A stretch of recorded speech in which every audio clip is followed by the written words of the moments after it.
이제 우리가 계속해서 이제 야고보서의 말씀을 우리가 살펴보고 있죠. 우리가 이제 지난주 이제 야고보 사도는 우리로 교만하지 않고 하나님 앞에서 겸손할 수 있는 그 길에 대해서 크게 4가지의 가르침을 우리에게 주었습니다.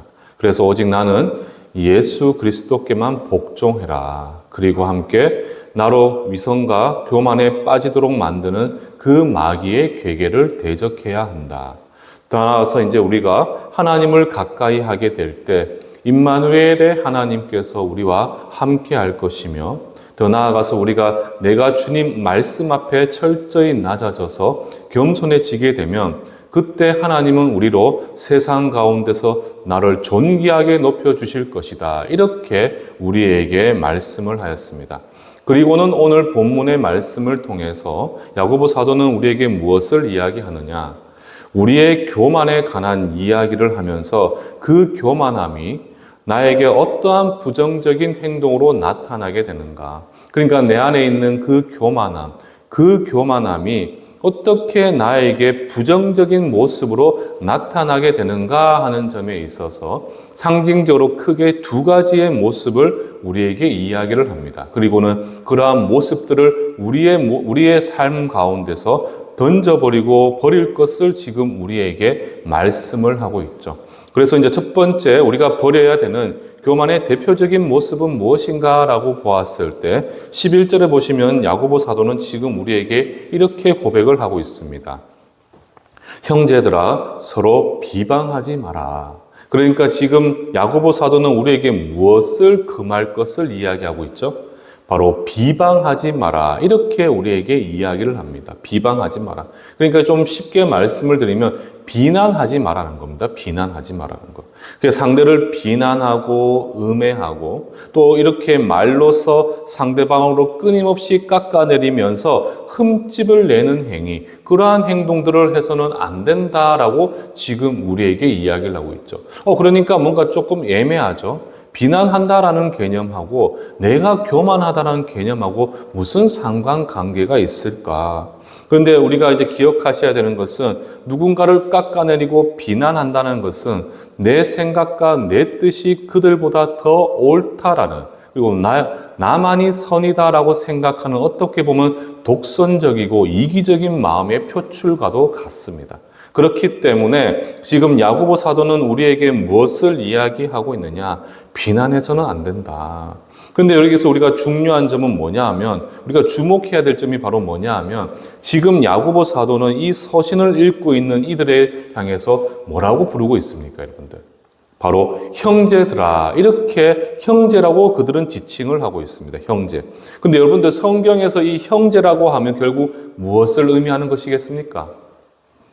바로 영적인 의미를 가지고 있죠. 영적인 의미. 그러니까 그리스도 예수를 믿는 믿음 안에서 우리는 새로운 신분을 갖게 되었는데 그 신분이 바로 뭐라는 겁니까? 각자가 하나님 앞에서 그분의 자녀된 권세를 갖게 되었습니다. 그 자녀된 권세들이 함께 거룩한 교회 공동체를 이루고 있기 때문에 우리는 모두가 주 안에서 한 형제요 자매요 한 가족과 같은 영적인 가족으로 묶여져 있다라는 사실이죠. 그렇기 때문에 이 형제라는 것은 바로 무엇이냐? 바로 우리와 동일한 신분을 가진 성도들을 바라보면서 함께 교회 공동체를 세워가는 그들을 향해 우리가 표현할 수 있는 가장 아름다운 표현이 바로 무엇인가? 이 형제라는 겁니다. 형제. 그런데 그런 형제들로 하여금 무엇을 하지 말 것을 경고하고 있느냐? 비방하지 마라. 비난하지 마라. 이렇게 우리에게 말씀을 하고 있죠. 그러니까 서로 음해하고 깎아내리고 때로는 무시하고 자신만이 유일한 선인 양 상대를 비난하는 행동을 소위 교회의 성도들도 여전히 하고 있다라는 사실입니다. 이런 부정적인 행동들이 세상에서만 행해지는 것들이 아니라 바로 주를 믿는 예수 그리스도의 그 거룩한 자녀들 역시도 서로 간에 이러한 행위들을 하고 있다라는 사실이죠. 여기서 우리가 비방하다라고 쓰인 이 헬라어 이제 카탈랄레오라는 뜻이 있는데 이 단어가 어떤 의미를 가지고 있느냐? 그러니까 그 의미 안에는 상대를, 그러니까 주의 형제를 나의 대적처럼 생각하고 깎아내리는 말을 한다라는 그런 의미를 가지고 있어요. 이해되시겠습니까? 이 비방하다라는 말이 결국에는 어떤 의미를 가지고 있느냐? 비록 같은 거룩한 성도요 주님 안에 한 형제라 할지라도 그를 어떻게 보면 대적처럼 여기면서 깎아내리는 말을 한다라는 의미를 가지고 있다는 겁니다. 쉽게 말씀을 드려서 내가 그들보다 더 낫고 나만이 정의가 되는 것이고 나만이 옳다라는 나만의 그 교만의 실제적인 발현이 바로 무엇이냐? 바로 비방과 비난이 된다라는 사실입니다. 여러분들 잘 보셔야 할 게 지금 우리가 11절에 보시면 한번 읽어보십시오. 읽어보시면 이 형제라는 단어가 총 몇 번이 쓰였습니까, 여러분들? 한 번만 쓰였습니까? 아니죠. 지금 이 11절에만 이 형제라는 단어가 무려 3번이 쓰여졌습니다. 3번이. 이건 무엇을 의미하는 걸까요, 여러분들?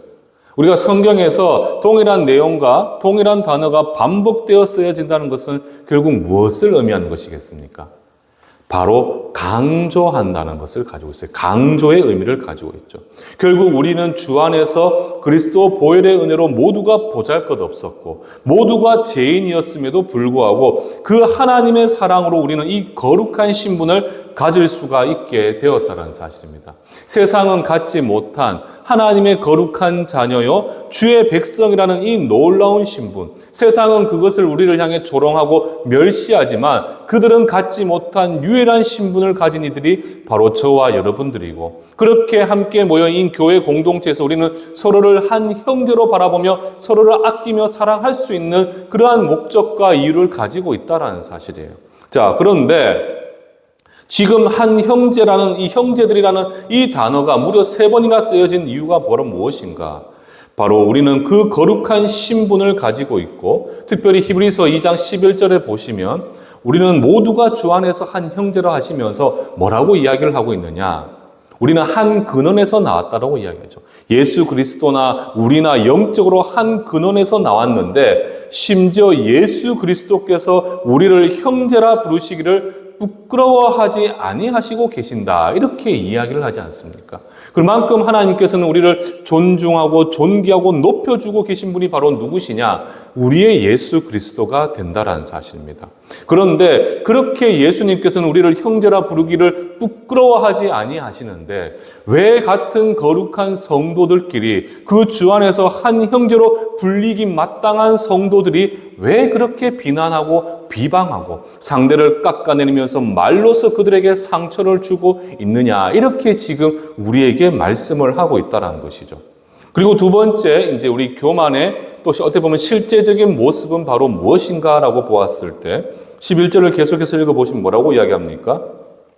형제를 비방하는 자나 형제를 판단하는 자는, 그러니까 지금 형제를 판단하는 자, 이것은 조금 쉽게 말씀을 드리면 지금 누군가의 지금 그 신앙의 연약한 모습을 보면서 내가 이런저런 어떻게 보면 율법적 근거를 들고 와서 그 사람을 하나님 앞에서 죄인처럼 판단하고 취급하는 것이 바로 무엇이냐? 지금 그 형제를 판단한다라는 의미를 가지고 있는 거예요. 그러니까 우리가 때로는 연약할 수도 있습니다. 부족할 수도 있겠죠. 우리가 성경을 보시면 고린도전서 8장의 내용을 보면 우리가 딱딱한 음식을 먹을 수 있는 믿음을 가진 자도 있겠지만 죽과 같은 음식을 먹을 수밖에 없는 그런 연약한 믿음을 가진 자들이 함께 교회 공동체 안에는 혼전을 합니다. 혼재. 그런데 어떤 이들은 믿음이 연약할 수도 있고 어떤 이들은 믿음이 굳건하고 바를 수도 있겠죠. 자, 그런데 그런 이들을 향해서 어떻게 보면 율법의 조문을 가지고 와서 그 율법의 조문을 가지고 내가 판단하고 내 생각과 세상의 소견에 옳은 대로 우리 한 형제를 비난하고 판단한다는 것, 그것은 결코 있어서는 안 된다라는 사실인 거죠. 그런데 왜 그렇게 해서는 안 되는가 하는 그 이유에 관해서 이것은 율법을 비방하고 율법을 판단하는 것이다. 내가 만일 율법을 판단하면 율법의 준행자가 아니요 율법의 재판관이다. 이렇게 야고보 사도가 우리에게 이야기합니다. 그러니까 믿음이 연약한 자를 교회 공동체에서 내가 어떠한 율법을 가지고 조문을 가지고 와서 너가 이런 율법이기 때문에 너는 그렇게 죄인이고 너는 심판받아 마땅한 그런 죄인의 삶을 살아가고 있어. 이렇게 판단하는 것은 안 된다는 것이죠. 그 이유가 바로 무엇인가라고 보았을 때 우리는 율법을 판단하는 율법의 판단 재판관이 아니라 율법을 준행해야 되는 준행자야 된다는 것을 지금 우리에게 이야기를 합니다. 그러니까 우리가 여기서 주목해야 될 두 가지 사실은 뭐냐 하면 우리는 누구인가 하는 점입니다. 우리는 누구인가? 그러니까 여러분들 스스로는 나는 누구다라고 생각을 하고 계십니까? 여러분들 스스로가 한번 생각을 해보십시오. 나는 누구라라고 생각을 하십니까? 우리의 신분을 특정 짓는 말은 제가 앞에서 말씀드린 바와 같이 우리는 예수 그리스도의 보혈의 은혜 가운데 우리는 예수의 자녀입니다. 우리는 그분의 백성입니다. 그리고 모두가 우리는 한 형제에 해당이 되는 것이죠. 이것은 달리 말씀을 드리면요. 바로 저와 여러분과 같은 성도들은 우리를 판단하는 근거가 되는 이 율법, 바로 하나님의 그 거룩한 말씀의 입법자, 그러니까 즉 만드는 자와 그 말씀을 가지고 재판하는 재판관이 아니라 우리는 철저히 그 율법을 마땅히 준행해야 될 의무를 가진 순종의 자리에 서야 되는 하나님의 백성에 불과하다라는 사실이죠. 그런데 오늘 이 말씀처럼 우리는 비방하지 마라, 판단하지 마라 하면 우리는 덮어놓고 비방하지 않고 판단하지 않아야 되는 그 순종의 자리에 서야 되는 사람이 바로 누구라는 겁니까? 바로 저와 또 여러분과 같은 하나님의 백성들이 된다라는 사실이죠. 이 말씀을 그대로 내 생각과 내 뜻을 내려놓고 순종하는 자리에 서야 되는 준행자가 바로 저와 여러분들이 되어야 된다는 겁니다. 이해되시겠습니까? 그런데 우리가 이제 12절 말씀에 보시면요. 뭐라고 이야기를 하고 있습니까? 입법자와 재판관은 오직 한 분밖에 계시지 않는다고 합니다. 그분은 바로 누구십니까? 우리의 하나님이시잖아요. 세상을 창조하고 당신을 계시하며 당신이 누구이시며 무엇을 하실 수 있는 분이시고 하나님의 거룩한 의와 그분의 창조의 질서를 고스란히 담아낸 것이 하나님의 말씀인데 그 말씀은 오직 하나님만이 만드셨기 때문에 그 말씀을 판단하고 재판하실 수 있는 분은 바로 우리의 하나님 한 분밖에 계시지가 않는다라는 사실이에요. 그런데 따라서 우리는 이 말씀, 이 율법을 준행하는 자가 되어야지 우리가 그 율법을 가지고 누군가를 판단하고 그 율법을 가운데 내 생각과 내 뜻으로 누군가를 정죄하게 된다면 결국 이것은 누가 된다는 겁니까? 하나님이 계셔야 되는 그 자리에 내가 서려고 하는 바로 나의 내적 교만의 죄에 해당이 된다는 사실입니다. 이해되시겠습니까? 우리가 성경에서 말하는 이 교만이라는 것은 결국 무슨 뜻을 가지고 있죠? 하나님의 자리에 한낱 피조물에 불과한 내가 그 자리에 서려고 하는 것. 그러니까 하나님만이 하실 수 있는 그 율법의 판단의 그 자리에 내가 서려고 하는 것은 결국 어떤 죄에 해당이 되느냐? 하나님이 가장 증오하시는 교만의 죄에 우리가 해당이 된다라는 사실입니다. 그리고 우리가 이 성도를 판단한다는 것. 그러니까 우리가 성도를 판단한다는 것의 이 뿌리 깊은 연유에는 바로 무엇이 있느냐? 궁극적으로 하나님의 말씀조차 내 생각과 내 소견에 오른 대로, 그러니까 생각과 세상의 기준으로 하나님의 말씀을 판단하고 해석하려고 하는, 어떻게 보면 여러분들 잘 아시는 그 사사기적 영적 타락이 우리 심령 깊이 자리 잡고 있기 때문이라는 사실이죠. 그리고 여러분들 잘 아셔야 되는 것은 이 율법이 가지고 있는 원래 본래적이고 핵심적인 그 의미는 바로 무엇이냐? 우리가 야고보서 2장 8절에 보시면 결국 율법은 뭐라는 겁니까, 여러분들? 바로 하나님의 사랑을 나타내 보이는 거죠, 사랑. 그러니까 이 사랑이라는 것은 바로 무엇이냐? 하나님의 약속 있는 첫 번째 계명이 바로 이 사랑이고 하나님의 거룩한 율법은 우리를 심판하고 정죄하기 위해 만들어진 것이 아니라 하나님의 사랑을 정확하게 나타내 보이고 있는 것이 바로 이 율법이라는 것입니다. 이 세상과 구별된 하나님의 백성만이 가질 수 있는 유일한 신분증과 같은 것이 바로 무엇이냐? 바로 이 율법이 된다라는 사실이죠. 그러니까 이 율법은 당신의 택한 백성을, 당신의 백성들의 그 어떤 영적 정체성을 나타내고 그들을 사랑하시고자 주신 것이 바로 무엇이라는 겁니까? 바로 하나님의 율법, 그분의 거룩한 말씀이 된다라는 사실이죠. 그러니까 우리가 조금 쉽게 생각을 해보면 여러분들, 이 성경 66권의 말씀을 읽고 묵상하고 이 말씀을 지켜 순종하려고 끊임없이 노력하는 사람은 저 세상 사람들이 아닙니다. 여러분, 세상을 보시면 세상 사람들도 하나님을 알고 있고 이 성경의 말씀을 알고 있잖아요. 그럼에도 불구하고 그들은 그 말씀을 믿지 않고 순종하지 않습니다. 그러나 하나님께 택함 받아서 그분의 십자가 보혈의 은혜를 믿는 저와 여러분들은 하나님의 자녀가 되었다는 그 놀라운 신분을 가지고 있고, 그 신분 가운데 그 신분을 정확하게 나타내 보여 증명해 주는 그 신분증과 같은 율법의 말씀을 우리는 순종할 수가 있는 거죠.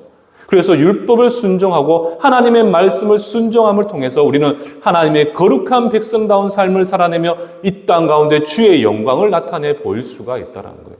이게 얼마나 놀라운 축복이고 은혜란 사실 우리는 알고 있지 않습니까? 그래서 이 율법이라는 것은, 이 하나님의 말씀이라는 것은 궁극적으로 우리에게 어떤 의미로 다가오느냐? 바로 하나님의 우리를 향한 그 사랑을 나타내 보는 것이 바로 이 하나님의 말씀이고 율법이 된다라는 거예요. 그래서 우리가 히브리서 13장 1절에 보시면 형제 사랑하기를 계속해라라고 우리에게 명령하고 계시잖아요. 그런데 내가 멋대로 이 내 형제를 이 율법의 아무 조문이나 들고 와서 내 형제를 판단하고 내 멋대로 비난하고 비방한다면, 물론 나도 연약한 신앙을 가지고 있고 부족한 믿음을 가지고 있을 수 있겠지만 끊임없이 그 안에서 하나님 앞에 정결하고 거룩함을 얻기 위하여 끊임없이 치열한 내적 다툼과 영적인 싸움을 하고 있는 그 성도를 향해서 너는 이래서 안 돼. 너는 이 말씀에 비춰보니까 너는 죄인이야. 너는 그렇게 하면 하나님 앞에 구원받지 못해. 내 스스로가 판단하고 재판해버리는 그러한 죄에 빠지게 되는 것. 이것은 결국 뭡니까? 하나님께서 사랑하라, 내 형제를 사랑하라 하신 그 하나님의 거룩한 율법의 말씀을 불순종하는 죄에 해당이 된다는 사실이죠. 그러니까 이해되시겠습니까, 여러분들? 결국에는 비난하지 말 것, 그리고 판단하지 말 것을 우리가 어기게 되면 결국 우리는 두 가지 큰 죄를 범하게 된다는 거예요. 하나님의 자리에 내가 서려고 하는 바로 교만의 죄에 해당이 되고, 바로 하나님의 말씀, 사랑하라 하신 그 하나님의 말씀에 철저한 불순종의 죄에 해당이 된다는 사실입니다. 여러분, 오늘날 우리 이제 한국 사회를 돌아보면, 한국 사회뿐만 아니죠. 우리가 뉴스 신문을 보면 어떻습니까? 미국도 그렇고 유럽도 그렇고 세상이 점점 악해져 갈 수밖에 없습니다. 그런데 그 이유가 바로 무엇 때문이겠습니까? 그 이유가 무엇 때문에? 우린 다 알고 있잖아요. 그리고 왜 한국 교회가 이런 어떻게 보면 악해져가는 한국 사회에 선한 영향력을 끼치지 못하고 있을까? 우리가 그런 질문 한 번씩 해볼 때가 있지 않습니까?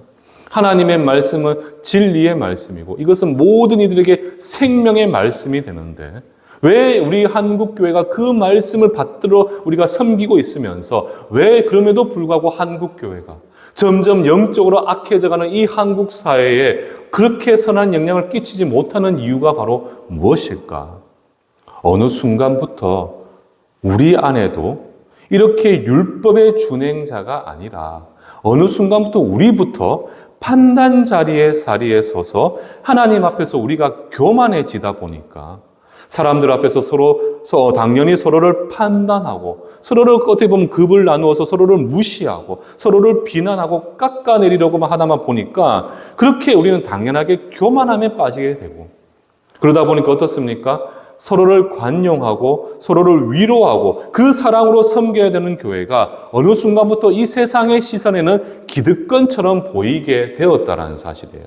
그리고 우리 안에서도 서로 싸우고 다투기에 급급하고, 그러다 보니까 어떻습니까? 우리는 한국 사회 정말 어떻게 보면 지금의 그 성장을 이룰 수 있었던 그 대표적인 이유는 바로 이 기독교라는 존재가 있었는데 어느 순간부터 이 한국 교회가 이 세상에서 철저히 외면되어지고 있다는 사실입니다. 우리가 기억해야 되는 것은요, 과거 우리 한국 교회가 이렇게 급성장할 수 있었던 그 계기는 바로 무엇이었는가라고 보았을 때 모든 우리 역사 신학을 전공한 사람들이 뭐라고 이야기하느냐? 철저한 신분 사회였죠. 여러분들 맞지 않습니까? 특별히 우리 한국 사회만큼 철저한 계급 사회, 신분 사회였던 적이 나라가 잘 없죠. 그런데 철저한 신분 사회였음에도 불구하고 주 안에서 모두가 동등한 위치에서 한 형제로서 서로를 사랑하고 서로를 섬겼기 때문에 이렇게 교회가 성장할 수 있었다라고 모든 학자가 입을 모으고 있습니다. 우리가 예를 들면 구한말에 이제 우리 소위 왕족이죠. 여러분 왕족이라 그러면 엄청난 신분이지 않습니까? 그 철저한 신분 가운데 이 왕족이면서 승동대감이라 불렸던 이재영 목사님이 계세요. 근데 그 이재영 목사님은 바로 자신의 말의 고삐를 잡고 이제 자신을 어떻게 보면 길을 안내하던 그 낮은 신분이었던 자신의 마부였던 엄기현이라는 사람이 있어요. 근데 자신의 종이었잖아요. 노비였잖아요. 근데 그 노비를 훗날 그가 승동교회라는 그 교회에서 다시 만났을 때 이재영 목사님은 어떻게 행동을 했느냐? 왕족이었던 소위 정말 대단한 신분을 가졌던 그 이재영 목사님은 자신의 그 마부였던 노비였던 그 낮은 신분의 엄기현을 향해 먼저 달려가서 깍듯이 그에게 대하고 어떻게 합니까? 서로 존중하고 사랑하고 스스로 먼저 낮아져서 형님이라 부르면서 나를 믿음 가운데 잘 이끌어달라고 그렇게 고백하는 모습을 볼 수가 있어요. 왕족이었던 그가 그렇게 자신의 노비에게 찾아가서 형님이라 부르면서 정말 자신을 믿음 가운데 잘 이끌어줄 것을 고백을 하고 부탁하며 서로가 그렇게 아끼고 사랑하고 섬기며 낮아져서 그 헌신된 자리에 나아가는 모습을 보면서 소위 양반이다, 소위 높은 신분이었다 하는 사람들의 모든 생각이 끼어지게 되었다는 거예요. 하나님 안에서 모두가 한 형제고 주 안에서 서로가 사랑으로 섬겨야 되는 그 자리에 서야 된다는 것을 알게 되면서 모든 그리스도인들이 어떻게 합니까? 자신들의 그 높아진 어떻게 보면 생각과 신분을 다 던져버리고 주 안에서 하나됨을 온전히 이루는 그런 노력과 수고를 하게 되었다는 사실이죠. 철저히 주 안에서 서로 낮은 사람들을 깎아내리며 그 신분을 판단하고 정죄하는 것이 아니라 그런 교만한 모습으로 나아가는 것이 아니라 모두가 예수 그리스도께서 보여주신 그 낮아짐, 철저한 낮아진 모습들을 그 교회 안에서 함께 보여주면서 서로를 위로하고 서로를 아끼고 서로를 사랑하게 되니까 어떻게 되었습니까? 한국교회가 이 힘든 세상 가운데서도 거룩한 부흥을 이룰 수가 있었다는 사실입니다. 분명 우리는 율법을 하나님의 뜻에 맞춰 우리는 순종해야 되는데 그렇게 순종해야 되는 준행자의 자리에 서 있음에도 불구하고 왜 우리 스스로가 하나님의 율법을 악용을 해서 서로를 판단하고 서로를 비난하고 서로를 다투고 있냐는 사실이죠. 결국 이런 다툼과 시기와 싸움은요, 궁극적으로 우리가 앞에서 살펴보았던 3장 15절로 땅의 것이 되는 것이고 이거는 마귀가 주는 지혜의 산물이 된다라는 사실입니다. 여러분들, 우리가 이제 세상을 살면서 우리 스스로가 정확하게 분간할 수 있어야 되는 것은 바로 무엇이냐? 바로 정당한 비판과 악의적인 비난은 구분하실 수가 있어야 돼요. 상대를 향해서 무언가를 이야기한다는 점에서는 비슷합니다. 그러나 비방하고 비난하는 것과 정당한 비판은 엄연한 차이가 있다는 사실이에요. 이 비난과 이 비방이라는 것은 엄밀히 말해서 내 안에 내재된 나의 교만을 부정적인 방법으로 드러내는 것이 바로 이 비난입니다. 그러다 보니까 철저하게 부정적인 의미, 네거티브적인 의미를 가지고 있다는 사실이죠. 그러면서 같은 형제를 내 생각대로 일방적으로 판단하고 그렇게 미워하고 상처를 주고 여러분 이런 인물들이 우리가 또 성경에서 보면 또 나오지 않습니까, 여러분들? 우리가 대표적인 인물이 누구냐면 우리가 욥기서를 보면 참 욥이 험난한 인생을 살고 참 어려운 상황에 처해졌잖아요. 그때 욥을 위로하기 위하여 왔다라는 욥의 세 친구가 있습니다. 그들은 위로의 자리에서 상처받고 고통받은 욥에게 어떻게 행동을 합니까? 오히려 그를 비난하고 정죄를 해버리잖아요. 근데 그 정죄와 비난의 근거가 무엇이었느냐? 하나님의 말씀을 들어서 하나님의 의를 내세우면서 너는 죄인이고 네가 다 틀렸다라고 비난을 해버립니다. 그러면서 어떻게 합니까? 그런 근거를 들면서 오히려 자신의 의를 내세우고 자신의 신앙을 자랑하고 그러면서 또 욥에게 상처를 주게 되고 여러분들이 아셔야 할 것은요. 형제를 판단하고 형제를 비난하는 것은 야고보의 고백대로 결국은 율법을 비판하는 것이 되는 것이고 동시에 율법을 주시고 율법대로 판단하시는 하나님의 권위에 도전하는 것과 같다라는 사실이에요. 이것은 엄청난 죄악이죠. 판단하시는 분도 하나님, 그리고 그 재판관도 오직 하나님뿐이신데 어떻게 우리가 스스로 그 판단하고 주의 보혈로 거듭난 내 같은 형제를 비난할 수가 있냐라는 겁니다. 그래서 여러분들, 예수님께서는 마태복음 7장 1절에서 12절 말씀을 통해서 뭐라고 말씀하십니까? 내 형제를 비판하지 말라고 하시죠. 네가 비판한 그대로 네가 받을 것이다라고 이야기를 하시면서 내 눈에 상대의 눈 속에 있는 티는 보면서 왜 너의 눈 속에 있는 그 들보는 너 스스로가 보지 못하느냐. 그러면서 7장 7절에서 11절까지의 말씀을 통해서 오히려 그 형제를 비난하고 판단하고 어떻게 보면 정죄하는 그 시간에 그들을 위해서 무엇을 하라고 이야기합니까? 기도할 것을 이야기를 하는 거예요. 주의 사랑으로 그들이 하나님 앞에 온전히 세워질 수 있도록 그들을 위해 중보하고 기도할 것을 지금 우리에게 말씀을 하고 있다는 사실입니다. 저는 이제 이 말씀을 이제 비록 짧은 2절이고 2개의 가르침에 불과하지만 저는 이 말씀, 특별히 오늘 마태복음 7장에서 또 예수께서 하신 말씀들을 보면서 그래. 어떻게 보면 한국 교회를 가장 참 힘들게 만드는 게 사람의 말이잖아요. 사람의 말. 그러니까 야고보서에서 야고보가 믿음의 또 다른 모양, 실제적인 모양이 행함이라고 이야기하며 그 하나님의 말씀에 대한 행함을 강조하면서 어떻게 보면 가장 먼저 이야기한 것이 무엇입니까? 사람의 혀, 그리고 입을 바르게 통제할 수 있어야 된다. 그러니까 사람의 말이 얼마나 큰 상처를 주고 우리를 고통으로 이끌 수 있는가라는 것을 야고보는 알고 있었죠. 그래서 우리에게 뭐라고 이야기합니까? 그 말이 나오는 너의 입과 혀를 우리는 잘 절제하고 통제할 수 있어야 된다라고 이야기를 했잖아요. 오늘 이 말씀도 같죠. 결국에는 비난하고 판단하고 정죄하는 것은 말로서 우리에게 상처를 줄 수 있을 뿐만 아니라 결국 이것은 어떤 죄에 해당되느냐? 나의 교만함을 어떻게 보면 나타내 보이는 것이고 어떻게 보면 하나님이 아닌 내가 그 자리에 서려는 그러한 모습과 함께 우리는 그 말씀을 스스로 판단하는 자리에 서는 것과 같다. 이것은 교만의 죄가 된다.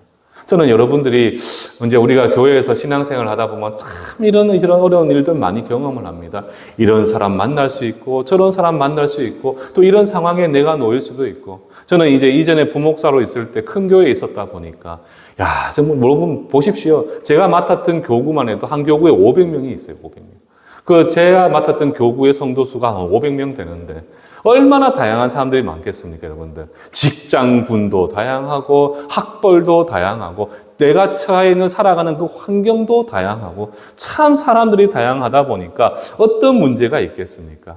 제가 매일 했던 일들이 뭐냐면 전화를 받아서 어떻게 위로하고 달래는 역할을 진짜 제가 많이 했어요. 왜 그렇게 했겠습니까?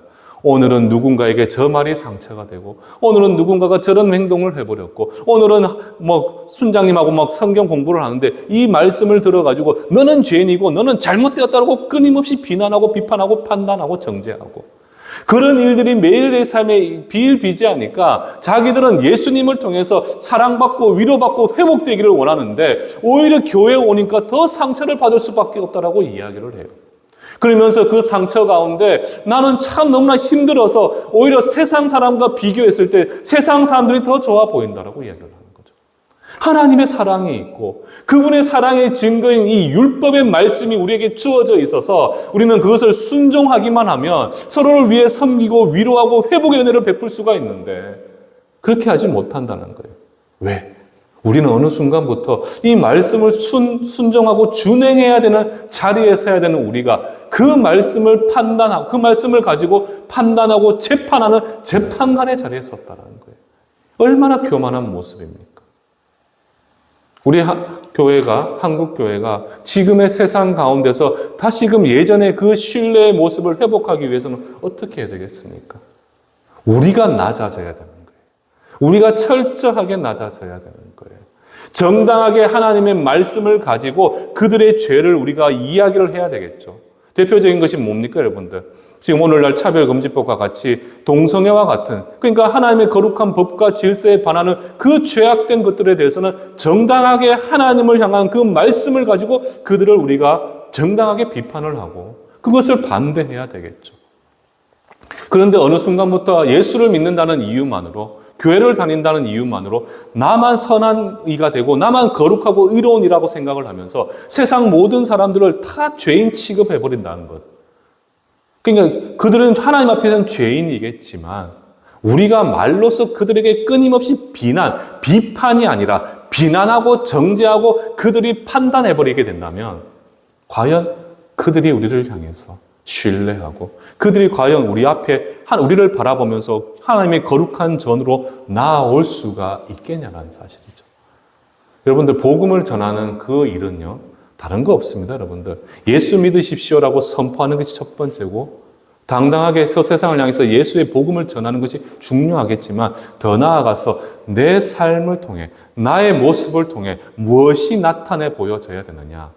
관용하고 나 같은 죄인마저도 그 은혜 가운데 관용하고 용서하셔서 그 사랑으로 당신의 백성 삼아주신 그 예수의 십자가의 사랑이 나를 통해서 저들에게 증거되어 보여져야 된다는 거예요. 그래서 누구에게도 사랑받지 못한 저 세상에 저 대부분 연약하고 부족한 이들이 우리를 통해 우리 같은 죄인도 사랑하신 예수님을 바라보게 하면서 그들이 죽게 나오도록 만드는 것, 그것이 바로 전도 아닙니까, 여러분들? 오늘 이 말씀을 통해서 우리가 기억해야 되는 건 다른 게 아닙니다. 특별히 예수님의 가르침처럼 오히려 내 형제를 위해서, 내 이웃을 위해 기도하고 내 이웃을 사랑하라 하신 하나님의 말씀을 쫓아 사랑으로 낮아져 섬기는 것, 그것이 지금 우리에게 가장 필요한 부분이라는 사실이죠. 교회가 교회됨을 회복하려면 다른 거 필요한 거 아닙니다, 여러분들. 지금부터라도 나는 죽고 오직 예수로 새롭게 살면 된다는 사실이에요. 하나님이 나를 사랑하듯 그 사랑이 내 안에서 회복되어지면 된다는 사실이에요. 서로의 연약함과 부족함, 그것을 사랑으로 관용하고 그들의 필요를 주 안에서 함께 나누고 채워주면서 형제의 아픔과 고통을 외면하지 않고 함께 눈물로서 기도하고 또 그렇게 그들이 은혜 가운데 바로 세워질 수 있도록 우리가 기다려줄 수 있어야 한다는 사실이죠. 저는 우리 충성교회 성도님들만큼은요, 그런 비난과 판단의 자리에 서지 않고 그럼에도 불구하고 주의 사랑으로 용서하고 배려하고 섬기는 자리에 설 수 있기를 축복합니다. 혹 내 안에 이제 미움과 다툼과 시기와 판단과 비난하고자 하는 마음이 있다면, 그런 마음이 들 때마다 우리는 어떻게 해야 되겠습니까? 오히려 그러한 사람들을 바라보면서 당신을 사랑합니다. 나같이 부족하고 죄인된, 그래서 심판받아 마땅한 나도 예수님께서 그 사랑으로 나를 보다듬어 주시고 위로해 주시고 자녀 삼아 주셨듯이 나도 당신을 사랑합니다. 그러니까 비난하고 막 화가 나고 막 내 안에서 부정적인 말이 나올 때마다 우리는 무엇을 오히려 고백하실 수가 있어야 되느냐? 당신을 사랑합니다. 그리고 예수 이름으로 축복합니다. 이렇게 우리가 고백할 수가 있어야 한다는 사실이죠. 이렇게 한번 마음으로도 그리고 입술로도 한번 고백을 해보십시오. 그 작은 고백 하나가요, 누군가의 아픔과 상처를 눈 녹듯이 아물게 할 것이고, 여러분들의 그 사랑으로 어떤 이들은 주의 사랑을 바라보면서 예수의 십자가를 그들 심령 가운데 새길 수가 있게 될 것입니다. 그런 그리스도의 아름다운 향기를 온전히 사랑이란 이름으로 흘려보내실 수 있는 겨우 복된 우리 충성교회 성도님들 되시기를 주님의 이름으로 축원합니다.